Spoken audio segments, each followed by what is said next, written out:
Well, if it wasn't for the Sunday format, I wouldn't have met my husband.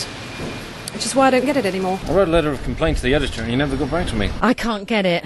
I have a very small flat. I used to buy it, but then my girlfriend left me. I wonder if it'd be better if it came out on a Wednesday. Well, it's not very consistent, do you know what I mean? It's just a collection of people's opinions. The headlines make me laugh. They're very funny. Very, very funny. Contents page. Modern manners. Page 36. Should we turn our mobile phones off during sex? Tom Williams addresses this and other modern dilemmas. Why I Hate Columnists by Libby Peeves. Why are columnists only capable of writing about what they hate? I hate that, says our very own Libby Peeves. Page 4. Page 40. National Stick Week. Try our competition. Match 50 sticks to the trees they fell from and win a trip to Antarctica. Plus, in the Sunday format this week, is golf the new sex? Page 34. Page 55. Internecine war. It's sweeping Europe and Africa. Could it happen here? The do's and don'ts of starting a factional war and what to wear. Is celibacy the new sex? Page 96. Is new the new old? No, of course not. Page 45. My Great Uncle and I, a regular series about artists and their great uncles. Few people know that great uncle Luigi Dante's clay oven was the inspiration for the Inferno. Soap and glory. Spherical, elliptical, oval, heart. A cornucopia of polygonal soaps are springing up like Starbucks bars. But whither the oblong soap of Yestercleanse?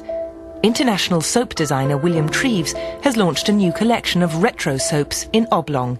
Don't you dare call them rectangles. One of Treves's trainees made that mistake and was sacked on the spot after being cruelly beaten. His house was then set on fire. It's basic stuff. Treves told me modestly from his studio in Lower Notting Hill West. People have become obsessed with fancy shapes, but I thought it was time we went back to basics, back to the soap my father used in his tin tub up north. Angus Wilson is on holiday. Treves teamed up with Tibet-based architect Alan Davis and fellow soap enthusiast, ex-Wings guitarist Denny Lane. People were horrified at first. They thought I'd finally lost my marbles. But gradually people are coming home to the oblong. Picture top left. There is now a waiting list for his fragrant bars that boasts dignitaries as diverse as Danny Baker and Danny's brother, Steve. They see the soap as a long-term investment. And Treves's next project? He was typically demure and simply smiled. Top left. Perhaps he knows that nothing he does, not even oblong soap, will make as much of a storm as his notorious crucifix-shaped pasta shells of the late 70s. These are still changing hands at £50 each.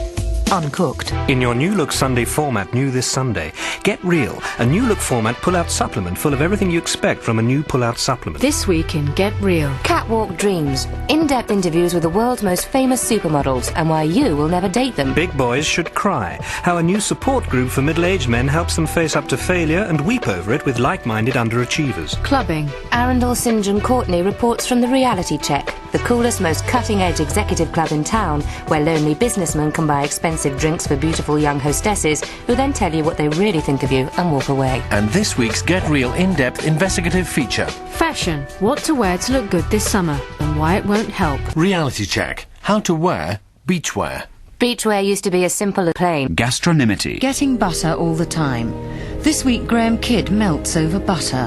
When I think of my childhood, it's not summer meadows or the thwack of leather on willow. It's stealing into the parlour while cook wasn't looking, scooping luminous golden butter straight from the butter dish, all buttery with that butteriness you just don't seem to get anymore.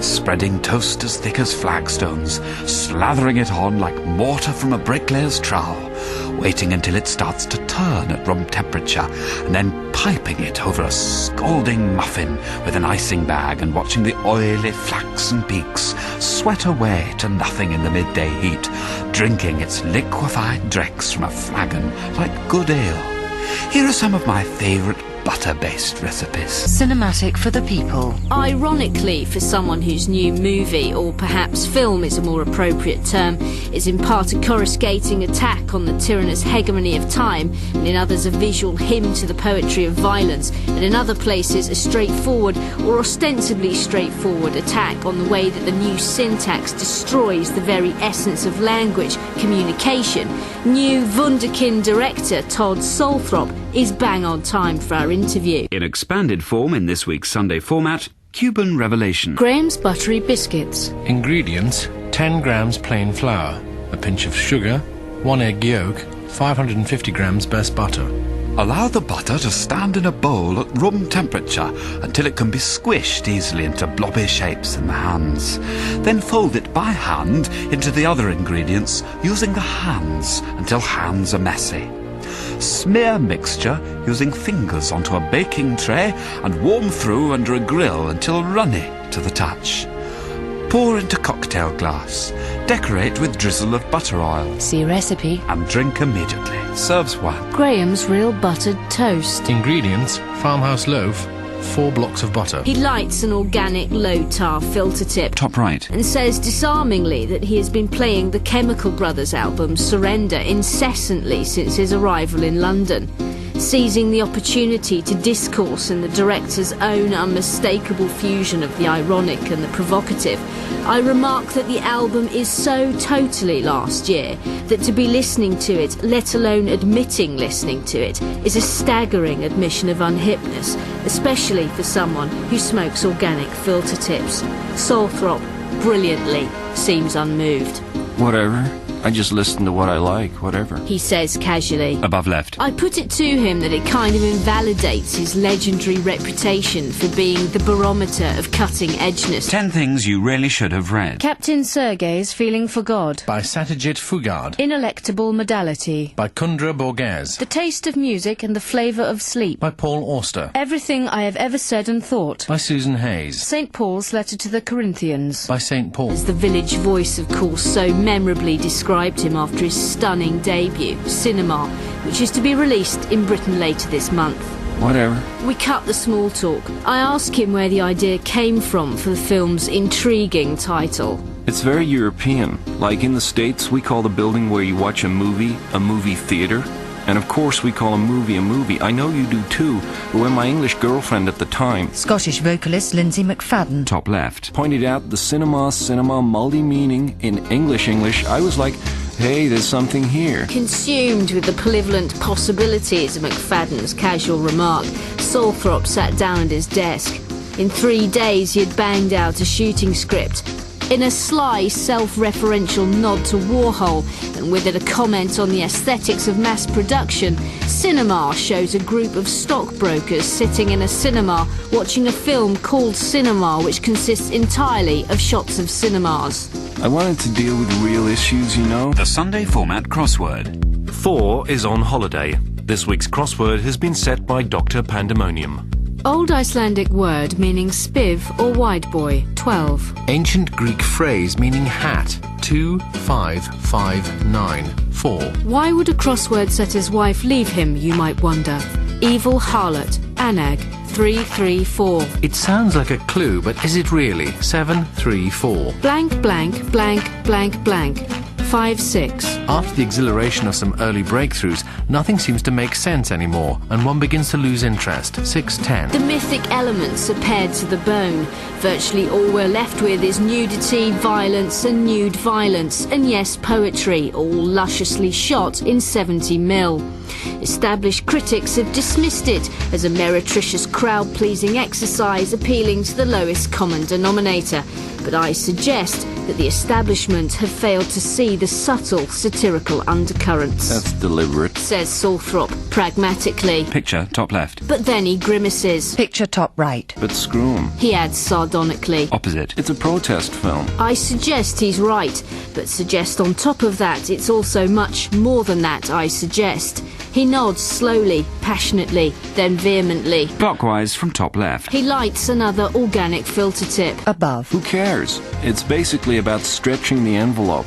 And I guess I want people to look at nudity in a new way. Opposite. He inhales deeply, pauses. After all, when everything else is stripped away, nudity in a way is all we have. Cinema is released next Thursday. Boys failing. Yet another new set of statistics shows standards of academic achievement among boys plummeting. Report by Nick Woodruff, with an F. Boys are miles behind, claims a report released today by the Adam Sober Institute, an independent think tank specialising in educational psychology.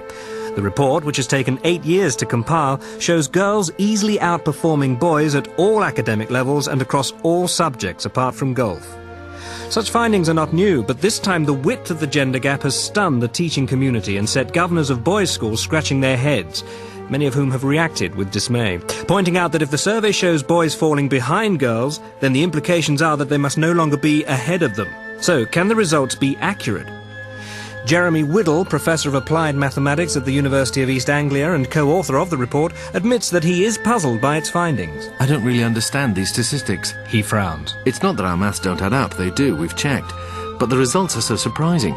Even simple tests to measure ability in areas such as sentence construction, for example, we discovered were really, in the case of the majority of the boys who took part in the survey, too difficult, even for those for whom the family background was better educated. 10 places to get pierced. Ear, Nose, tongue, navel, leg, foot, neck, eye, hair, teeth. health style. Health Style is the Sunday Format's new guide to the do's and don'ts of staying healthy in style, in its own polythene bag for hygiene.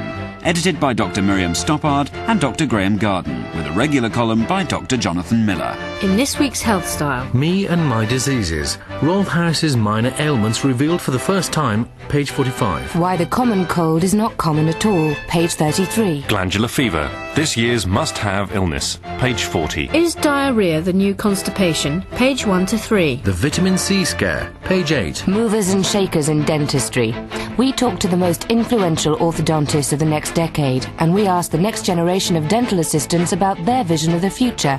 And the Rat Pack, the 5 enfants terribles of dental hygiene who dared shake the establishment with their daring new tooth-polishing drill attachment. Pages 1 to 27. 10 ways to de-stress. Music, Chanting, walking, breathing, sleeping, eating, drinking, smoking, herbal remedies. suicide. The Felicity James column. Last Thursday, after a delightful dinner with colleagues, my friend Monique declined a brandy after the meal, saying she didn't need it. Why are women drinking less? What has caused this sudden trend? Is it that women are more confident than they were last month? For proof that women really are more confident this month, look no further than my cousin Sandra. She is bursting with it. Although it must be said, this happy state does not seem to have crossed the channel, because Jeanette, my Parisian friend, has been down in the dumps for a couple of weeks. But I have learnt that Monique has just started a new relationship with a man who is teetotal. Why do teetotal men prevent their partners drinking? It's all about control. Far from asserting her self-confidence by declining drink, Monique has allowed herself to become a pawn in the power game that men have been playing for centuries. I can only conclude that women who say they don't need another drink, in a rather smug tone, are desperately sad, and we must pity them. River of no return. In Britain today, bereavement is one of the few emotionally challenging conditions in Britain today, which according to the latest research will continue to directly affect almost 100% of the population for the foreseeable future. Writes Jeremy Pith. One such unfortunate person is Guy Trevithick. Before Guy's father died, Guy was a trend analyst with a major investment bank. Today, he still is, but he doesn't have a father who is alive and never will again. That's the hardest part, really, of the whole thing, really. I don't mean understanding it, but coming to terms with it. Until his father died tragically and earlier this year in a poignantly zeugmatic concatenation of adjectival phrases, Guy Trevithick would never have inferred the references to death in the phrase river of no return. To me, River of No Return had no classical resonances. It was simply a western by Howard Hawks. 10 newspaper articles you really should be reading. Showbuzz. The Sun. Concept. The Guardian. What I hate on TV. The Standard. Up and down the end of my road. The Independent. David Beckham's diary. The Times. Die Hard. A Life in Song. The Guardian. Rupert Murdoch's diary. The Times. Then my father's death changed all that. He concludes quietly. Then he continues volubly almost immediately. I'd missed out on a classical education because I suffered from chronic attention span syndrome with exacerbated comprehension difficulties, Kaswekt. Of course, in those days, they just called it stupidity, so I never got the specialist care one would these days. Anyway, the first thing we did when my father passed on was, after putting the phone down, of course, was to contact a specialist bereavement counsellor. There were many unresolved issues that needed to be resolved, or unresolved, to use the technical term, and my wife, former girlfriend Talagia Swain, was brilliant. Yes, juxtapositions. Window boxing clever. We gave 4 young landscape designers a window box each, some bulbs, and as much compost as they wanted. What would they come up with? The results, above right, may shock you. Talagia agrees. As luck would have it, I knew someone who'd known someone who'd also been bereaved once. I'd met them in Florence, where I used to spend the summers working as a tourist, and she immediately got us in touch with a bereavement counsellor, who almost immediately, with just a small pause while our check cleared, put us in touch with a final farewell euphemism counsellor. Telagia expounds. The final farewell euphemism counsellor is so important. She basically helps you to deal with the fact that a close relative is no longer present on this mortal coil, in a strictly physical sense, without having to employ the D word, because the experience of someone they know visiting the country from whose bourne no traveller returns can be very disconcerting for those who still have to face up to the non-permanence of their physical existence, and are uncomfortable accepting the finite nature of their own lifespan quotient. River of no return and its implicit connoting of the river Styx was one of the first euphemisms that Guy and Telagia were taught at their encounter group. Then there was the funeral. Pretty tough. Telagia puts a comforting hand on his shoulder. She knows this is still a difficult subject for him. Then she leaves the room, explaining she's getting bored with Guy going through everything for the umpteenth time. Juxtapositions. Fast food for thought. We gave 7 short-order chefs some mechanically recovered pork and a piece of gristle. We told them to come up with a 4-course meal for 2 in just 20 minutes, including fag break. The results below left were stunning. My compassion resources are being severely depleted over this. That's the most terrible thing, really. Guy apologises. But luckily we've found this holistic compassion replenishment group in Somerset, so there is hope. Guy carries on. Even though the bereavement counsellor supplied us with wonderful desensitising tranquilizers and took care of all the practical arrangements for a very reasonable fee, nonetheless there was an air of finality about the funeral service, and especially the cremation, which somehow no amount of counselling could completely assuage.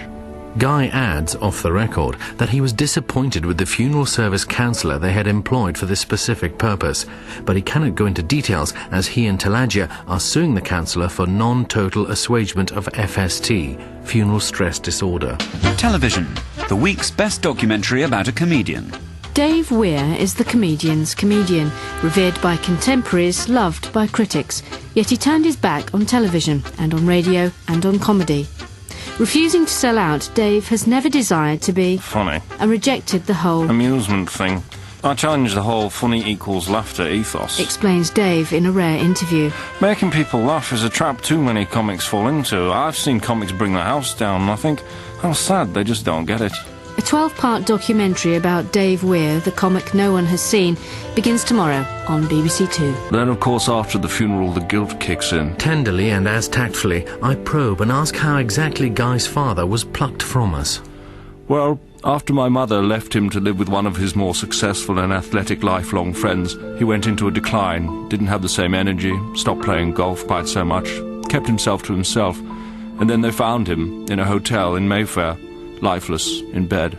Such a tragic, tragic end. It was his mistress who raised the alarm. She was a 22-year-old lap dancer he'd met on a business trip to London about 4 years ago. We now know she's the reason he gave up golf. Guy pauses. He was 103. He pauses, composes himself. It just came out of the blue. Such a tragic waste. Of course, after the guilt comes the anger. After the guilt came the anger. How could he do this to us? How come he was having an affair with a 22-year-old lap dancer when I never have? It's all so unkind. And then there was the question of the will. Guy pauses, breathes deeply. The pain is obviously still there. He'd left everything to me, and okay, the will was in good order. Okay, I'd inherited £5 million. But nonetheless, says former polo spectator Telagia, who has come into the room again to remind Guy to take his long-term residual stress medication. Nonetheless, we still had the £5 million to worry about. A lot of people will never have any idea what something like that can do to a person. Juxtapositions. Poles apart. We gave 5 scaffolders some scaffold. We asked them to be daring, be dangerous. Despite 2 casualties, above right, the results were impressive. Of course, we did consider all kinds of other options. I mean, to be fair, sometimes you think, how come we have all this money when other people don't? Yes, we did wonder about that for a while. Someone mentioned this special scheme where you can give money to people that don't have any. But then the more closely we looked at this, the less it seemed to make sense. Yes. It's all been very tough. But one thing we have learned from it, largely due to the help we got from Taladja's life lessons counsellor, is that this terrible desertion, Guy struggles for the words Taladja provides them. This whole sudden bereftitude scenario is something we're determined not to do to our children. Determined not to do. The whole mortality thing is a complete no-no as far as we're concerned. It's just not fair. Stress in the city. Upshifting. Everyone's doing it. These 4 upshifters have turned their back on country idols, closed up their farmhouses and moved for the stress-rich life of the city. Katie Tyrrell, 33. Top right. I lived in a remote part of Yorkshire with husband John and Flo and Trixie, our golden retrievers. We painted pottery and sold it at craft fairs. We had chickens, geese and crimson sunsets. But when I reached 33, I felt I needed to get in touch with the selfish, money-grabbing side. Mortgage consulting was a childhood dream, but I never thought I'd be bold enough to do it. Moving to London was great, and I didn't mind having the dogs put down one bit. John sells photocopiers over the phone and is loving every minute. Together we enjoy the cut and thrust of traffic jams and queuing for lunch at McDonald's. Last week I was involved in my first road rage incident. Oh, it was brill. Martin Shaft. Bottom right. I was a tree surgeon for 6 years. I was hoping to save the planet, and the smells and the sounds of the forest are unique. But when I hit 41, I began to realise that a tree is a tree is a tree, and a woodpecker is simply an annoying bird. There must be more to life than being close to nature, I thought. So I phoned around all the mobile phone shops in Truro, and now I shift 20 Nokias a day. In the evenings I drink lager and go off to find some Indian waiters to swear at. The tree's now just something I use if I'm too slaughtered to find a kazi. Juxtapositions. We gave 6 generals an army, a couple of bombers and a battleship. We asked them to start a war. The results Above left, top right, middle, second from right. were explosive. The Internet made easy. Colin Taylor presents a step-by-step guide to the internet for the inexperienced. This week, getting on the internet. You've probably heard a lot about the internet. It's everywhere. But what is it and how do I get to grips with it? Just follow these easy steps. 1. Get a PC. PC stands for plastic computer. Without one, you can't get on the internet, you can only pretend. A PC will cost between £800 and very much more, depending on how big it is. One that's just big enough to fit on your desk should be ideal. See panel for stockists. The PC, See illustration below left. comprises a keyboard, which is like a typewriter without paper, a monitor, which is like a television without knobs or channels, and a huge third component, which is very heavy and gets hot with use. This is known in Seattle, where computers come from, as the HHB, or hot heavy bit. All 3 components are connected by wires known as cables. One of them comes with a 4th component called a mouse, which is so called because, like a mouse, it is a plastic handheld handle with a wire coming out the back. 2. Get a modem. A modem is so called because it's modern and it works in tandem with your PC. Many PCs will have a modem already installed. Ask the sales assistant. If it doesn't have one installed, or if the sales assistant lied to you about it, you'll need to buy one called a standalone modem. It is the size of a paperback book, depending on the size, but without pages. It also comes with wires known as cables, which plug into 2 of the other parts of the PC. C1. But not all. If all this talk of wires sounds daunting, don't be. 3. Connect up to the internet. The internet, or World Wide Net web space, is already there. All you have to do is get onto it. It is called the internet because it is a net of computers which everyone is into. Home is where the art is. An occasional series in which we go into the homes of some of our most celebrated young British artists to find out what kind of art they like to have on display. This week, Africa Marchant visits Cheryl Tanner. The first thing you notice about Cheryl Tanner is her ordinariness. A small, frail woman with wisps of mousy-coloured hair protruding from beneath an old baseball cap opens the front door and shows you through to the kitchen for a cup of tea. But once the cleaner has gone, Cheryl herself emerges from a side salon on the piano nobile, still in slippers and dressing gown from a mid-morning nap, and settles down for a chat, a fag, and a glass of Mouton Rothschild. I expected to find some high-caliber artworks in the home of one of the country's foremost installation artists, and I wasn't disappointed. Cheryl's home is full of beautiful, understated pieces. The kitchen, for instance, is dominated by a freestanding white box containing only a half-empty carton of milk and a rotten courgette. It has been rigged up in such a way that when the viewer opens the door, a small interior bulb casts an eerie glow over the contents. It's very delicate. Just try to hold it by the edges. Cheryl couldn't remember what it was called. Turn on your PC and your modem. A panel should appear. Ignore all the words on the panel except on. Click on. A noise a bit like a fax machine will happen. Another panel should appear. If all this talk of icons and panels appearing sounds daunting, there's no need. 4. Connect up to an ISP. An ISP stands for Internet Sound Picture. Even if you have gone on the internet, you haven't really unless you have an ISP. You can get one of these in an instant on the internet, or failing that, in more than an instant by phoning up. See panel for ISP hotlines. Some ISPs are free, others are more honest.